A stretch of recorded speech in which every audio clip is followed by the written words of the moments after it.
Une nouvelle ère s'ouvre pour l'école inter-État des sciences et médecine vétérinaire de Dakar qui se prépare à célébrer son jubilé d'or l'année prochaine.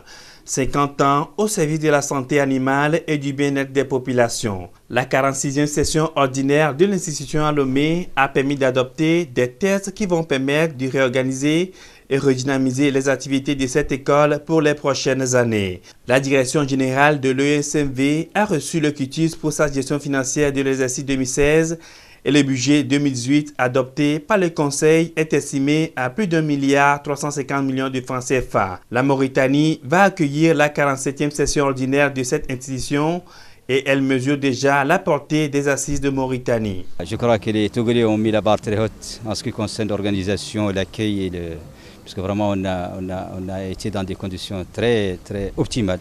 J'ai rencontré les autres collègues, ça nous a permis aussi en marge d'échanger, de voir les problèmes qui se posent, qui sont identiques. Il ne faut pas croire que les problèmes c'est pour chaque pays en matière d'enseignement du supérieur. Ils sont identiques et c'est bien qu'on a échangé sur les choses et puis on a trouvé en marge des travaux du CA. À côté, on a pu échanger, avancer sur des propositions de solutions des uns et des autres. Et ça permet quand même aussi, c'est bénéfique, c'était bénéfique pour nous sur ce plan aussi. Cet établissement régional d'enseignement supérieur en sciences et médecine vétérinaire est en pleine réforme administrative et devra faire face aux défis de l'heure dans un contexte de changement climatique. L'adaptation des offres de formation aux nouvelles réalités et la mobilisation des ressources seront les premières missions du nouveau président du conseil d'administration de l'EISMV, le professeur Octave Nico Broum, ministre de l'Enseignement supérieur et de la Recherche. Il envisage d'ores et déjà de nouveaux partenariats avec d'autres institutions internationales. Nous aurons à suivre et à faire respecter, à veiller à la mise en œuvre des décisions et des différentes résolutions qui ont été prises.